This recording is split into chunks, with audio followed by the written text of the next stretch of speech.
друзья, вы на канале «Путешествие вкусно». Меня зовут Кирченко Юлия, и сегодня мы в Бангкоке. Нет, в Гонконге. Но нет же, мы в Батуми. Прекрасный город, и в этом ролике вы увидите, какой он необычный, вкусный. Даже не знаю, какой он разный. Вот это вот осьминожек, или я не знаю, как его назвать, он чем-то церетели напоминает. В таком вот отеле я остановилась. Внизу, кстати, спа есть и какой-то шикарный ресторан, попозже проверим его. Вот так выглядит первая линия Батуми. Вообще вечером, вернее ночью, когда едешь и со стороны смотришь, какое-то потрясающее зрелище. То есть ты ощущение, что ты как минимум в Эмирейтс. Вся набережная в таком, получается, гулятельном парке. То есть тут, смотрите, нет асфальта, а как будто бы по лесу идешь. Ну и пальмочки немножечко прибрали. А вот тут что-то работы ведутся. Пляж огромный, галечный. Понятно, что сейчас никого нет. Майами стайл. Широкий пляж, апарт-отели. Кстати, когда я смотрела, там что-то не очень дорого стоило. Там порядка 20 или 30 тысяч долларов за студию. Ну что, малыш, ты не купаешься сегодня? Вы что, не понимаете, что ли, что сегодня не купательный? Малыш. Чипированный малыш. Что-то он обиженный на людей.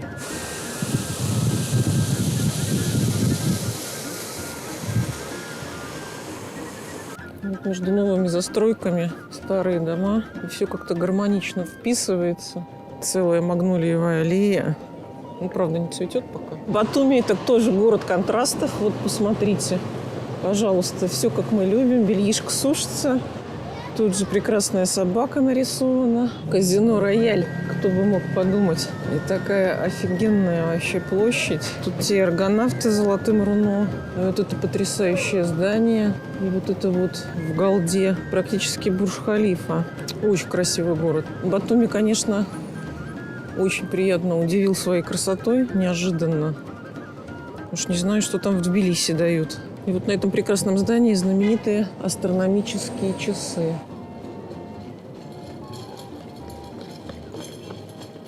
А вот эта вот золотая черепица, она напоминает мне одно здание в Инсбруке. Там тоже была такая вот черепичная часть. Золотая причем. Абсолютно кажется, что это Майами. Вот это вот, например, Ocean Drive. Очень крепко. Только с 9-этажками. А так прям практически один в один. Вот парк, который мы видим из нашего отеля. И тут, опа, free Wi-Fi. Какие скамеечки. Отполированные попами. Вон еще целая гигантская стройка идет. Совершенно потрясающих современных зданий. Такой вот стилистики. С видом на море. С видом на город. Деревья как спрятаны. Еще не раскрыли их перед весной. Хотя весна наступила, но не все еще зацвело. В общем, не стала я долго выбирать. Смотрели тут кое-какие рейтинги. И вот один товарищ написал, что якобы здесь номер 1 кухня. Ну, не знаю, посмотрим. Вот, например, компотик вот так вот литровыми кувшинами приносят. Такой, знаете, домашний виноградный нескольколетний компотик. Посмотрим, как после Италии грузинская кухня заходит. Ваше здоровье. Сразу вспоминается чача из Кутаиси. Видимо, ее из этих материалов делают. Ой, надеюсь, не повторится тот день. Как обычно, в Грузии столы ломятся. Что мы заказали? Салат, помидоры, огурцы с луком и с грецким орехом.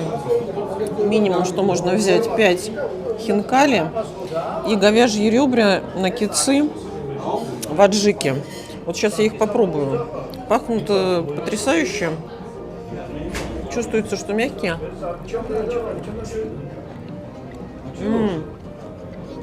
Какая-то невероятная говядина с очень таким говяжьим вкусом, вкусным. С аджикой. Лучок обязательно. Такая, знаете, Грузия очень сытная.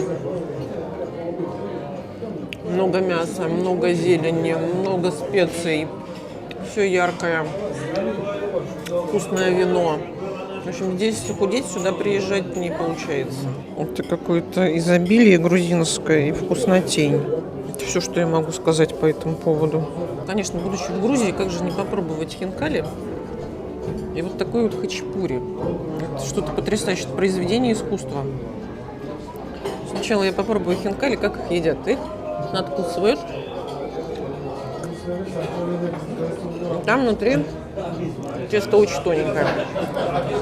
Тоненькое, эластичное. Находится бульончик. Его надо выпить.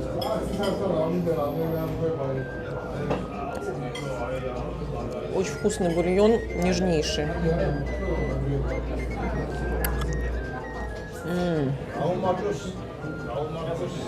Нежное мясо с зеленью. Очень пряное. С такой, знаете, вот хмели-сунельной пряностью. Даже немножко чувствуется орехов. Очень вкусно. Это одни из лучших пельменей в мире, которые я пробовала. Извините, я все-таки человек белорусский, мне сметаны надо. В Москве и в России я такого не пробовала. Ты ничего не сделаешь с воздухом, с особенностями продуктов и с душой, которую люди вкладывают в еду.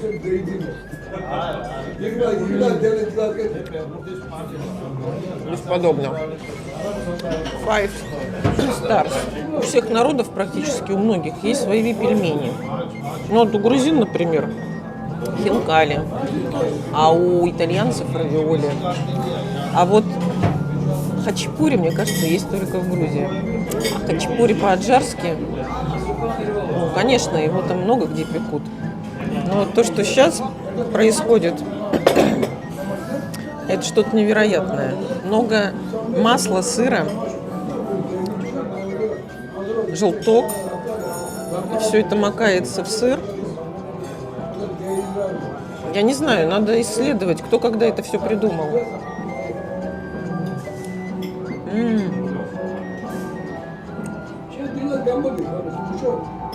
Вот тесто невероятное. Вот эта вот комбинация сыр, масло, яйцо.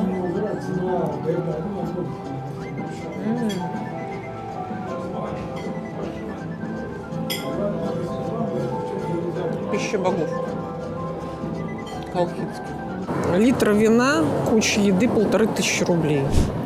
Технологии рядом с санкционированной дозастройкой.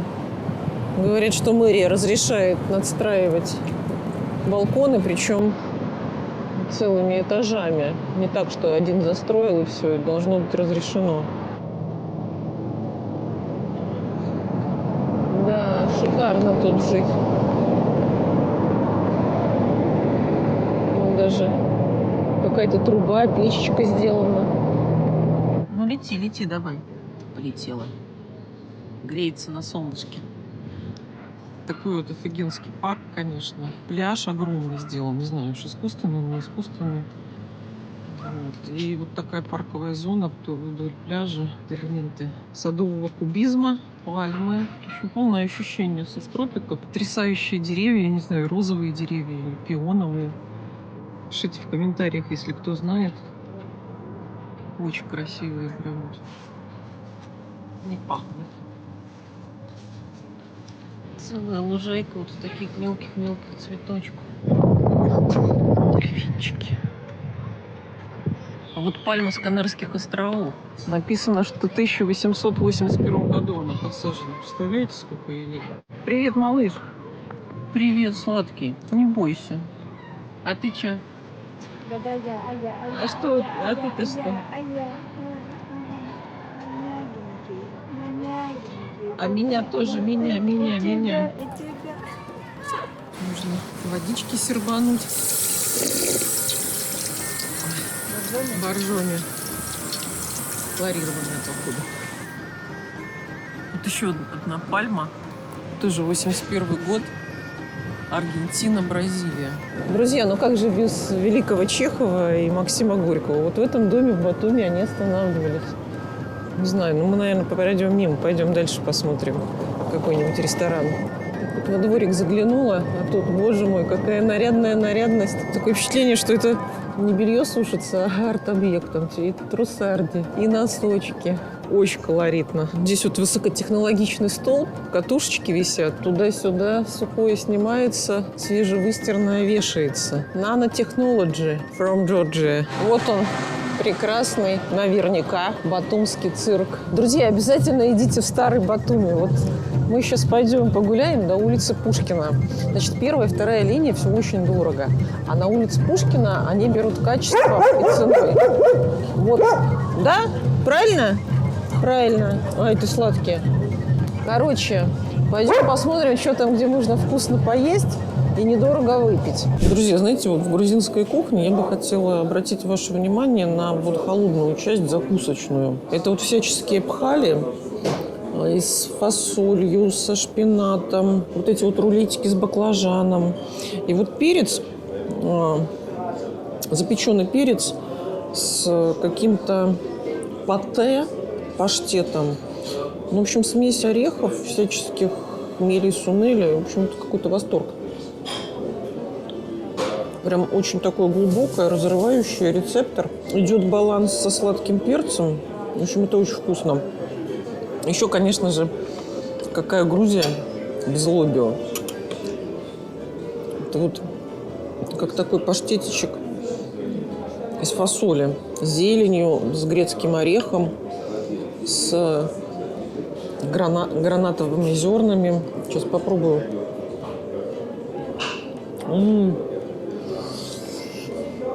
Горячо.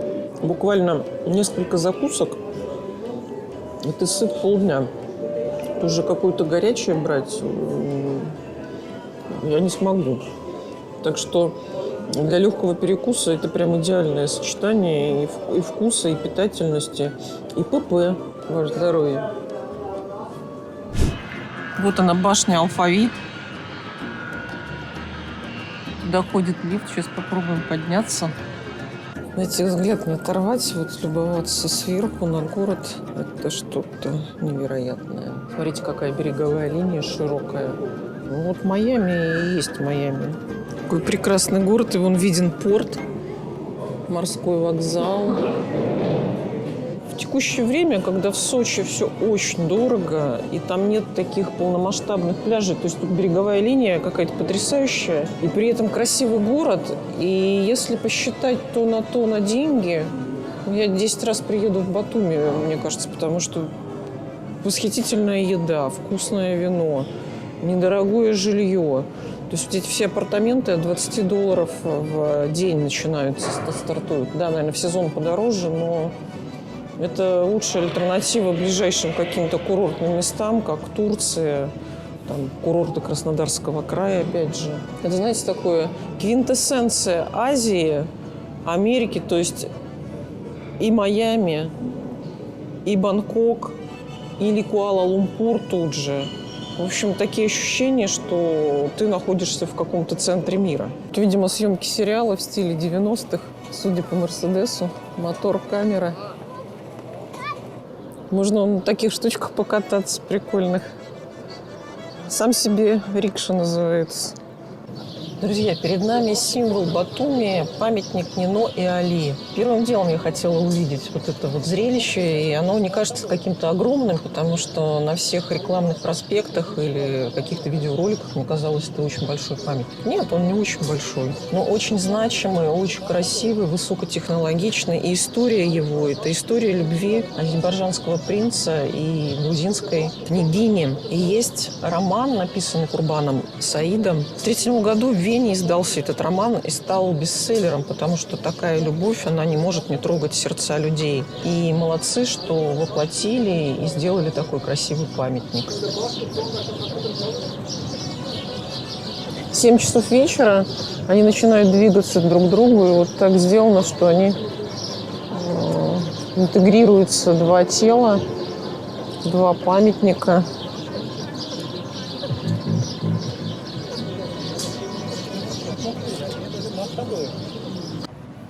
Летний театр, 1949 год.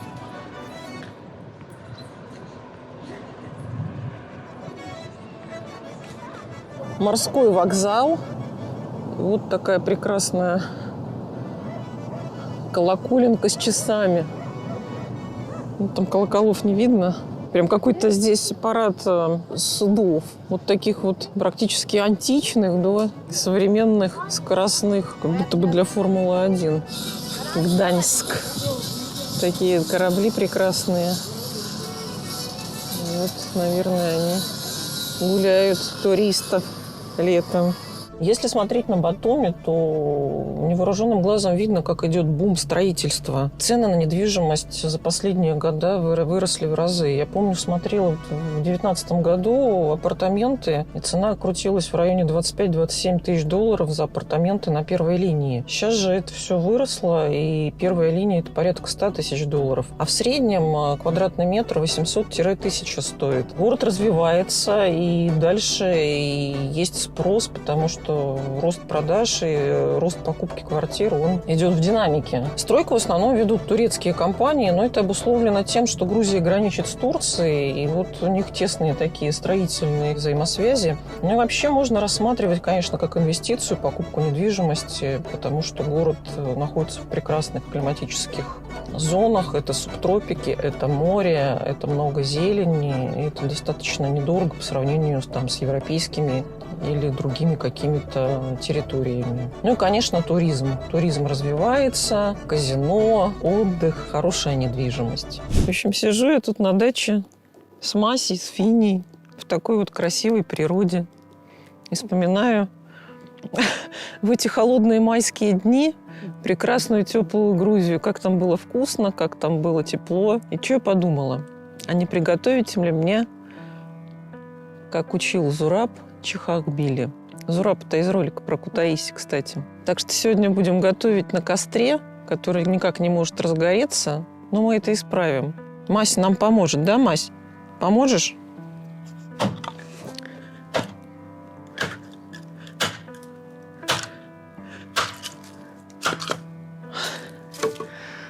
Такая вот женская доля. С костром справились? Да, Мась? Мася говорит, что да, справились. Чтобы освежить в памяти, как готовить это блюдо, я посмотрела ролик на YouTube. Выяснилось, что многие готовят с курицей.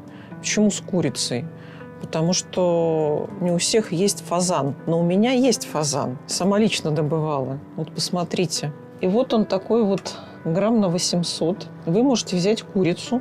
Еще нам понадобится лук, чеснок, томаты, специи, зелень, сливочное масло. Вот такая вот томатная паста. Кстати, это из Пармы. Скоро вы увидите ролик об этом. Масло растительное, ну, у нас оливковое. Черный перец. Вот сегодня все. Еще хорошее настроение.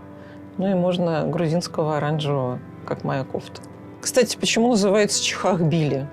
Потому что изначально, оригинально, это готовят из фазана, который по-грузински называется хохоби. Кстати, они вот там кричат, эти хохоби. Их тут очень много. Они даже прилетают на участок. Что, нашу цыпку разделаем? Так вот по суставчикам. Ну, у вас может быть курочка. Лучше брать домашнюю, а не магазинную. Фазанчик. Не очень крупный. Но посмотрим, как он раскроется в этом блюде со всеми специями, с чесноком, с зеленью, с помидорами. Мясо будет нежное. Фазанчик молодой. Нагреваем казанчик, вливаем масло.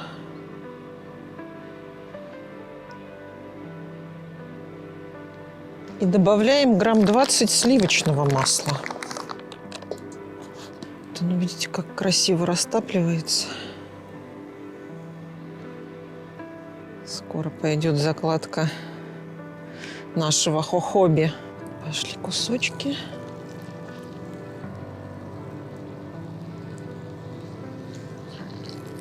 Зашкварчали.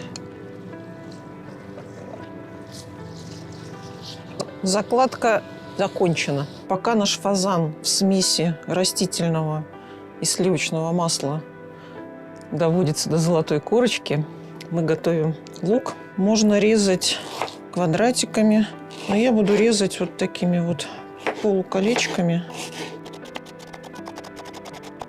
Вообще в грузинской кухне много лука не бывает. Шкварчит хохоби наш. Переворачиваем.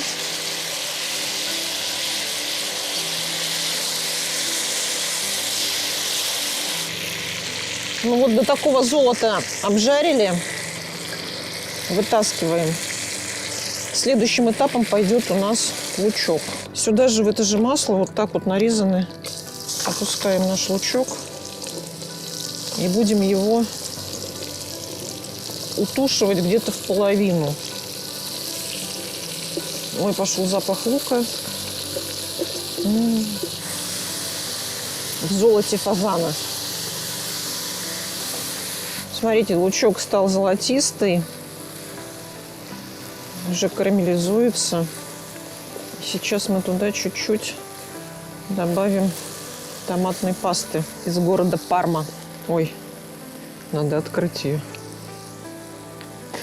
Извините. Ну, так грамм, наверное, тоже 20. Очень вкусная паста. Вот это прям потрясающая. Смотрите, как лучок. Ой, красота, а запах. Как раз нужный нам медленный огонечек. Прям вот уголечки. Потом мы подбавим температурки, пока оно все вот так вот протомится.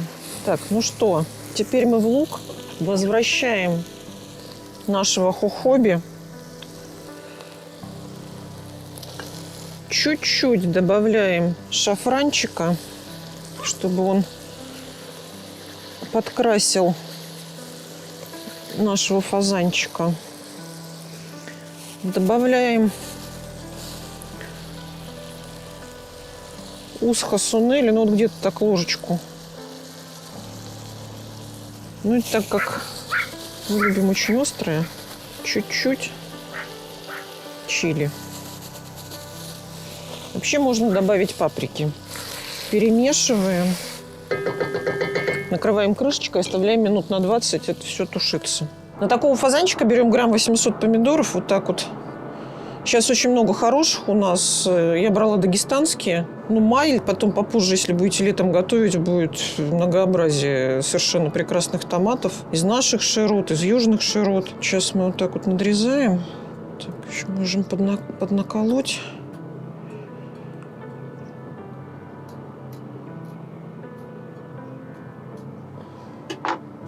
И заливаем кипятком.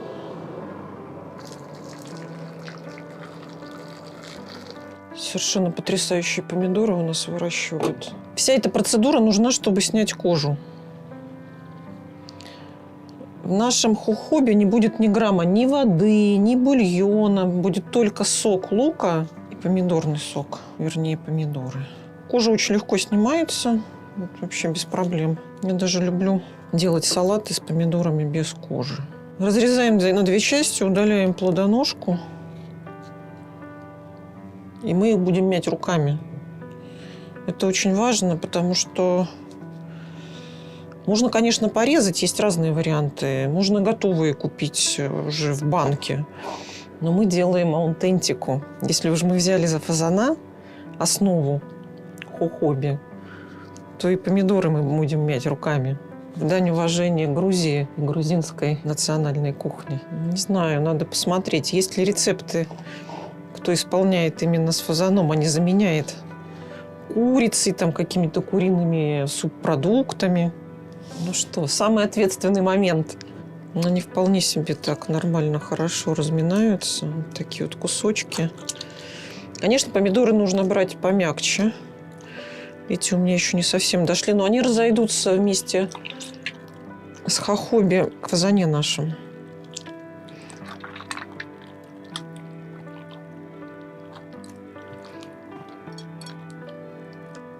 Ну, если кусочек томата попадется вместе с мясом, это неплохо, я думаю, будет. Я думаю, что достаточно. Друзья, помидоры наши вот готовы. Здесь красота, запах чумовой. Лизнула палочку, прям сладость от лука. помидорки.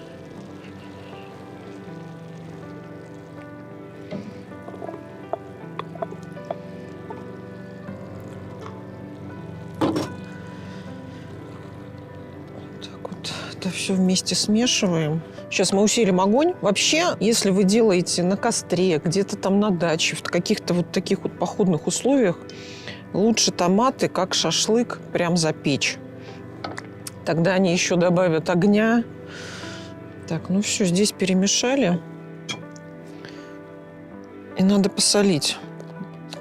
С солью очень аккуратно. Если что, потом догоните. Вот где-то я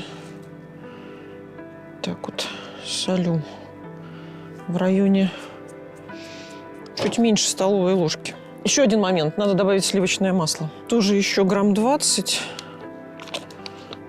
Вот. Оставляем доходить. Меленько-меленько нарезаем стебелечки.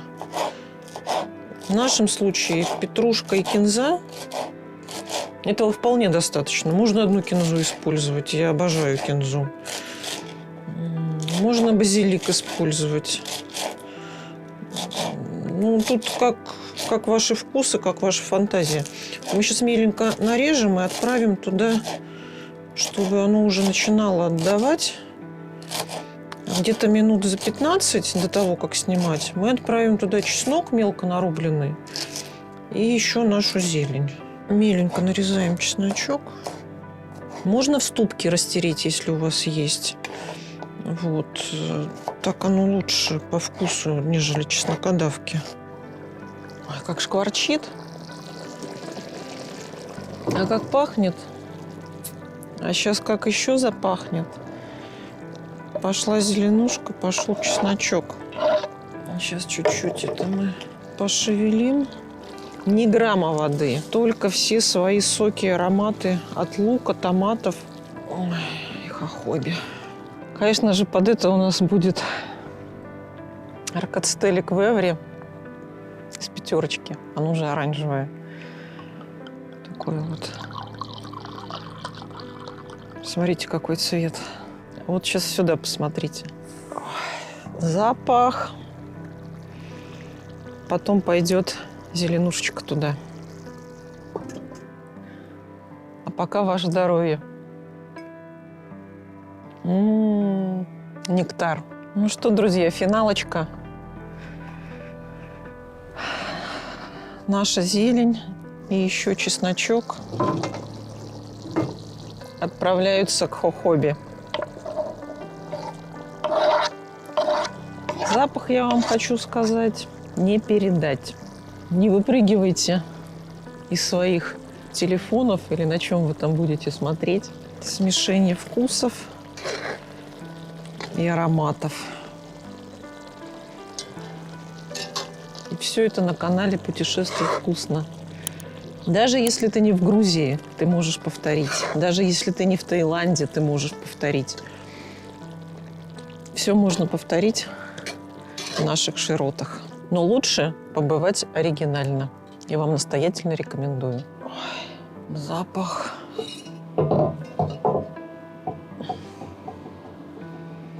Запах сумасшедший. Вот. Такой густой соус получился. Ну что, дачный чахагмили готов. Буду пробовать. Сначала просто хлебушком макнуть в соус. Посмотрю, как звучит фазан. Мясо, кстати, мягкое, вот отделяется. И оно должно было пропитаться. Мясо мягкое. Насытилось всеми ароматами, специями, овощами. Чувствуется сливочность масла сливочного. В общем, ребят, обязательно готовьте. Это что-то незабываемое. И даже если нет фазана, готовьте с курицей. Блин, и покупайте грузинское вино. Ваше здоровье.